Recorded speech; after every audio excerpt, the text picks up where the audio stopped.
Olá pessoal, como estão? Então, começaremos agora a aula 3 das Convenções Internacionais ao Direito Brasileiro. É muito comum as pessoas, quando estudam a parte de Direito Internacional, perguntarem: professora, mas qual que é a relação da IMO, né, que é a Organização Marítima Internacional, com as normas do direito brasileiro? Ou qual a relação daqueles processos que tramitam processos administrativos que tramitam na Marinha do Brasil, os IFNs, inquéritos sobre fatos e acidentes da navegação, e as normas que regulamentam o direito brasileiro.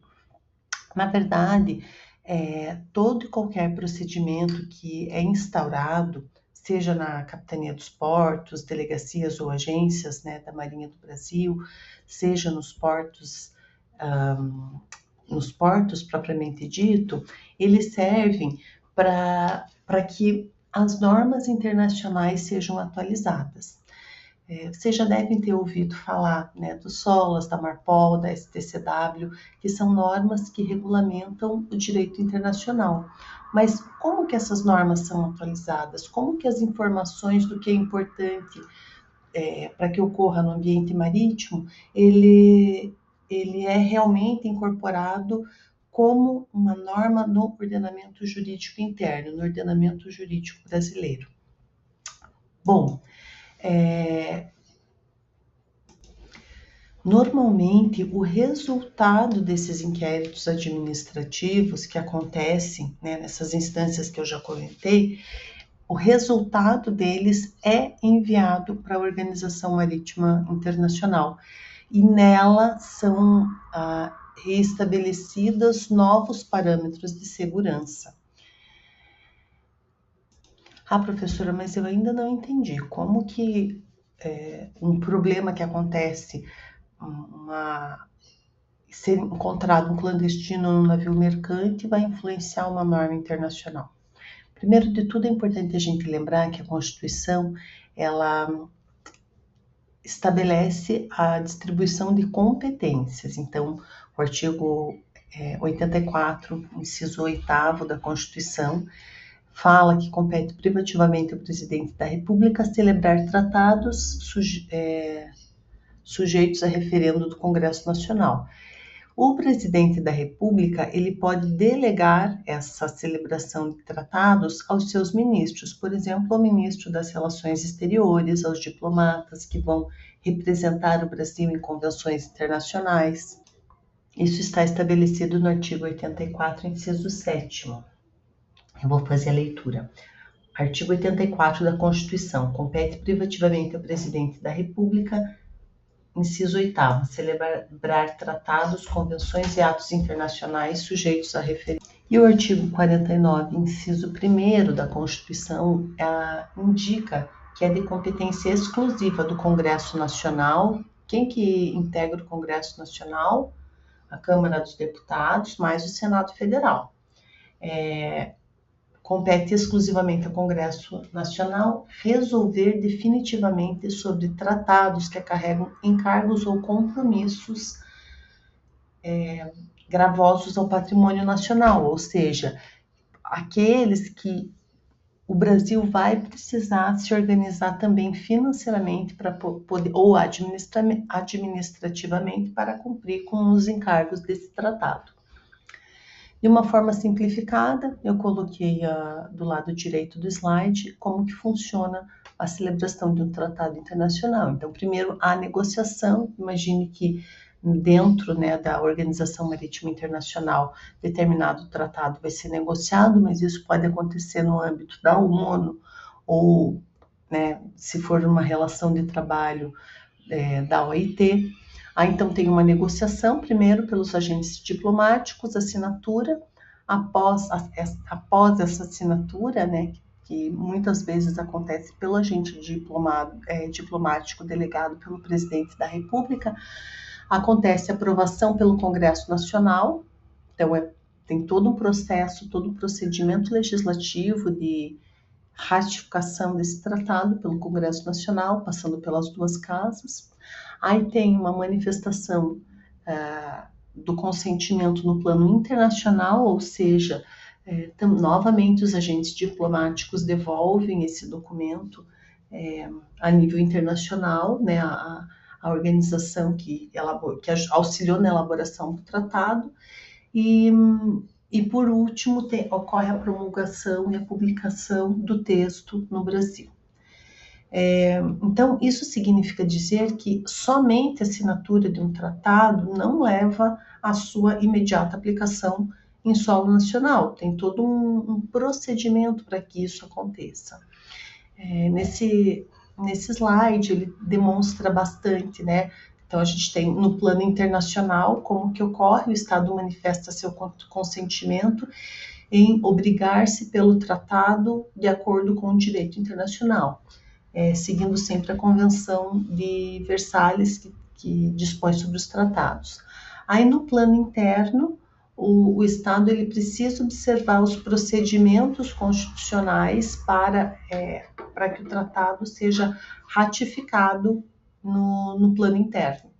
E, por fim, é importante a gente lembrar do Pacta Sunt Servanda. O que significa isso? Então, pela Convenção de Viena, que fala, né, sobre os tratados, que dispõe sobre a celebração dos tratados internacionais, todo tratado, ele obriga as partes. Então, ninguém é obrigado a celebrar um tratado, mas a partir do momento que ocorre essa celebração, esse acordo, ele tem como base a boa-fé, né, o princípio da boa-fé, mas ele faz lei entre as partes. Ai, professora, mas e o que são esses termos diferentes, né? A Marpol, OPRC 90, o STCW, o que são esses nomes? Bom, cada uma dessas siglas, elas representam um tratado internacional. Então, por exemplo, a Marpol, ela é um tratado que foi celebrado com foco na prevenção da poluição hídrica, ou seja, na prevenção da poluição do meio ambiente marinho promovido por navios. Essa norma internacional, a Marpol 7378, que foram também os protocolos, né, na verdade, a Marpol ela foi celebrada em 73, mas teve um protocolo alterando a norma em 78, também muito importante. Por isso que ela é conhecida como Marpol 7378. Foi internalizada no direito brasileiro pelo Decreto 2508 de 98. Mas apenas esse decreto que recepcionou a Marpol não foi suficiente para que a gente conseguisse aplicar em solo nacional, né, essa norma. A gente precisava de uma lei que disciplinasse de forma mais palpável. Então, por isso, nos anos 2000, no ano 2000 foi promulgada a Lei 9966, que é conhecida como Lei do Óleo, e estabelece as regras internas complementares para preservação e fiscalização da poluição em ambiente marinho. O mesmo acontece com o decreto, a promulgação do decreto 2870 de 98, que internalizou a OPRC 90, que diz respeito a um tratado internacional, a uma convenção internacional sobre preparação, resposta e cooperação em caso de poluição. Essa última convenção, ela teve outros desdobramentos internos, como, por exemplo, a mesma Lei do Óleo 9966 de 2000, com alterações legislativas subsequentes, que a gente também vai trabalhar nas próximas aulas.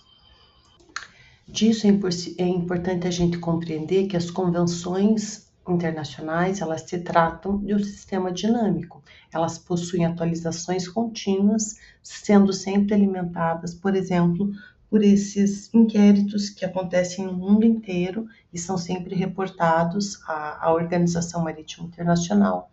Por isso é importante que a pesquisa jurídica ela aconteça sempre que for aplicada ou for estudado determinada norma internacional. Um outro exemplo é o STCW, que é uma convenção internacional que trata sobre normas de treinamento, certificação e serviço de quartos para marítimos. Marítimos são aquelas pessoas que trabalham no mar. E ela teve uma atualização muito recente, que é o decreto 13.072, agora de 2026. É importante a gente destacar que esse decreto, o 13.072, que foi promulgado, né, que foi recepcionado no Brasil em 2026, ele se refere às emendas de Manila, que foram discussões que aconteceram em 25 de junho de 2010, ou seja, o trâmite burocrático para aprovação de uma convenção internacional muitas vezes demora muito tempo para acontecer. Nesse slide eu trago para vocês essas três convenções internacionais que são muito importantes, né, para o direito marítimo internacional. A SOLAS, que trata da Convenção da Vida Humana no Mar, ou seja, a segurança da vida humana no mar. MARPOL, que é a prevenção da poluição hídrica causada por navios, e o STCW, que trata da formação, certificação e serviços, né, de quarto dos marítimos. Serviço de quarto significa a escala de serviço das pessoas que trabalham no mar. A gente vai olhar rapidamente também para ESG e descarbonização, porque se transformaram em tais temas, né, entraram na agenda regulatória marítima. A IMO, a IMO ela busca como estratégia de 2023, né? Então, a partir de uma convenção que aconteceu em 2023, ela busca reduzir as emissões, reduzir a zero as emissões de carbono ocorridas pelo ambiente marítimo. Mas o que significa essa emissão a zero? Eles estão considerando, né, nessa convenção, nessa estratégia, eles estão considerando todo o ciclo de vida para tudo que é utilizado a bordo. Então, eles querem reduzir a utilização de emissão de carbonos em todo o ciclo produtivo, em toda a sua cadeia. E isso é bastante coisa, porque é uma convenção que é uma norma, se trata de um protocolo de intenções. Muitos dos países não aderiram formalmente a essa estratégia, a esse protocolo de intenção, mas a Organização Marítima Internacional, através de seus discursos e falas, eles buscam que aconteça essa redução da emissão de carbonos. E por que isso? Porque a IMO ela tem como foco a sustentabilidade em 3 pilares. O pilar ambiental, que seria então a prevenção da proteção ambiental, abrangendo emissão, gestão de resíduos, ciclo de vida de combustíveis e proteção dos ecossistemas. O social, com foco nos trabalhadores, tripulantes e toda a comunidade que recebe os benefícios dessa agenda marítima. E a governança, que seria a forma de como as organizações são dirigidas, através de redução da gestão de riscos, conformidades regulatórias e transparências no setor portuário. É importante destacar que ESG é justamente a junção dessas 3 siglas, Environmental, Social e Governance, justamente porque são os 3 pilares que impactam ou que definem as formas de atuação das empresas, né, ou no caso do setor portuário, do ambiente portuário em geral, tanto as embarcações quanto a administração portuária, para que haja um impacto positivo dessa atuação do setor portuário, tanto no meio ambiente, na população em geral, como na transparência e gestão dos recursos que são aplicados no ambiente portuário. Ah, professora, mas esse ESG é uma obrigação ou o mercado que está impondo esse tipo de situação? Na verdade, não, essas práticas elas são sugeridas. Elas nem todas decorrem de lei, muitas são decisões, estratégias que elas acontecem como sugestão realmente da Organização Marítima Internacional, mas sempre visando uma melhoria no impacto do setor portuário na população como um todo. Então, que haja que o impacto das relações ou desse modal aquaviário aconteça de uma forma positiva na vida da população como um todo, ou do nosso planeta como um todo. E aqui a gente tem um exemplo, né? Qual norma consultar? Então, um navio estrangeiro chega a um porto e verifica-se que a documentação de um tripulante não corresponde à norma, né, STCW atualizada. E daí é que a gente precisa pensar, né? Qual é o texto, qual é a norma em vigência? Essa norma, ela foi incorporada ao Brasil, então já integra o direito interno brasileiro? Qual que é o decreto brasileiro que recepciona essa norma internacional? Essas normas, existem outras leis internas do ordenamento jurídico que disciplinam a matéria ou não? Qual que é a autoridade que faz essa fiscalização? Então, todas essas, mais do que a gente perguntar, né, qual norma consultar, a gente tem uma série tem que ter um olhar interdisciplinar e propositivo para realmente encontrar a solução para o caso concreto. E como conclusão, eu trago, né, para vocês nessa aula a forma de incorporação desse direito internacional dentro né, do plano interno no Brasil, e a gente traz um exemplo de 3 ou 4 normas para que vocês consigam perceber a aplicação prática disso. Agradeço pela atenção e até a próxima aula.